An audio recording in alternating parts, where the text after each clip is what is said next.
میں تو آپ جانتے ہیں کہ نہ کسی مسلک کا قائل ہوں نہ کسی فرقے کا، یعنی مذہب میں میرے نزدیک ایک ہی لفظ ہے مسلمان. یہ میرا نام سیدنا ابراہیم نے رکھا ہے، محمد رسول اللہ نے اسی نام کو جاری کیا ہے. میں مسلمان ہوں. ہر مسلمان کو جو اس مذہب کو مانتا ہے اپنے آپ کو مسلمان ہی کہنا چاہیے. اب ظاہر ہے کہ جب آپ مذہب پر تحقیق کرتے ہیں تو اس میں بعض اوقات آپ کی رائے، آپ کا نقطہ نظر دوسروں سے مختلف ہو جاتا ہے. اس کو ہمارے ہاں مذہب یا مسلک بھی کہہ لیتے ہیں. اور جب لوگوں کو اپنی کسی تحقیق کے ساتھ کچھ تعصب پیدا ہو جاتا ہے، وہ اس پر غور کرنے کے لیے تیار نہیں ہوتے، اس کے ساتھ جڑ جاتے ہیں، کسی دوسرے کی بات سننے کے لیے تیار نہیں ہوتے، فرقہ بن جاتا ہے.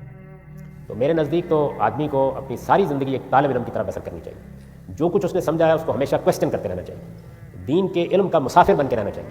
سچائی کا سچا طالب بن کے رہنا چاہیے. آپ خود بھی سچائی کو جانیے اور ایسی زندگی بسر کیجیے کہ آج آپ نے ایک بات سمجھی، اس پر عمل پیرا ہو جائیے.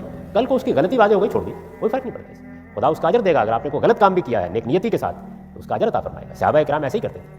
تو یہ طریقہ اختیار کرنا چاہیے بجائے اس کے کہ آپ کسی مسلک اور کسی فرقے کے آدمی ہو کے رہ جائیں. سچا مسلمان جو خدا کی عبادت کرتا ہے، محمد الرسول اللہ سے، صرف محمد الرسول اللہ سے عقیدت رکھتا ہے، باقی ہر شخص کا احترام کرتا ہے. بس میوچل رسپیکٹ کے ساتھ جینا سیکھیے، حق کے سچے طالب بن کر ہر طرح کے تعصبات سے بالکل بالا ہو کر. کوئی صحیح بات سامنے آ گئی، سر تسلیم خم.